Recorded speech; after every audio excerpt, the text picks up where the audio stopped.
I'm Ian Davis. I'm the creative director for Empire Earth 2 and the CEO and mad scientist at Mad Dog Software. The Citizen Manager in Empire Earth 2 is one of the first things we added that makes the game easier to play. What it does is it lets you look at all of your citizens and what resources they're harvesting. With a simple right click, you can remove somebody from harvesting one type of resource, and with a left click, you can add them onto the other. What this does is it keeps 100% of the strategy that you always had, but it makes it much, much easier to manage big civilizations. In most real-time strategy games, by the time you reach the end of the game, it's impossible to manage your economy with the same sort of attention you can early in the game. But in Empire Earth 2, you keep the strategy all the way through the game. And we initially put the picture-in-picture in as just something where you could see another part of the field of play.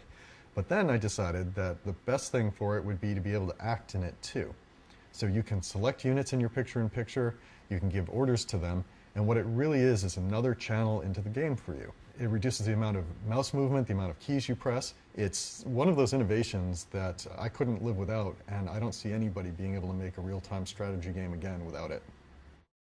We have added so much depth to the gameplay in Empire Earth 2 that even with the ways we've made the user interface more streamlined, made it much easier to get into the game, there's an awful lot of depth of play that can continue to grow, and it's much more about your strategy now than simply about the user interface constraints.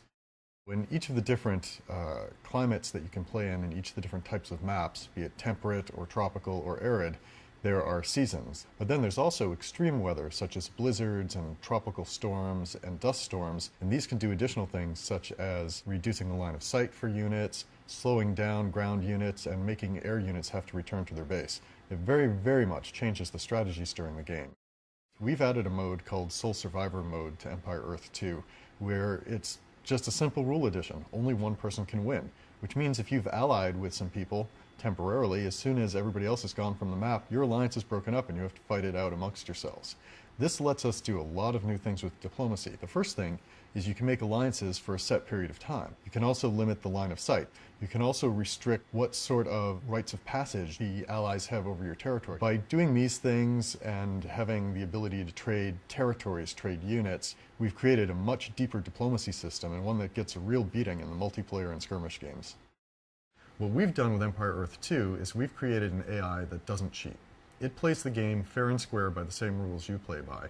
I've used my last 10 years of working on real-time strategy games and my degree in artificial intelligence to help architect an AI that doesn't cheat and plays the game hard. You'll find that the AI gives you repeated challenges and infinite replayability.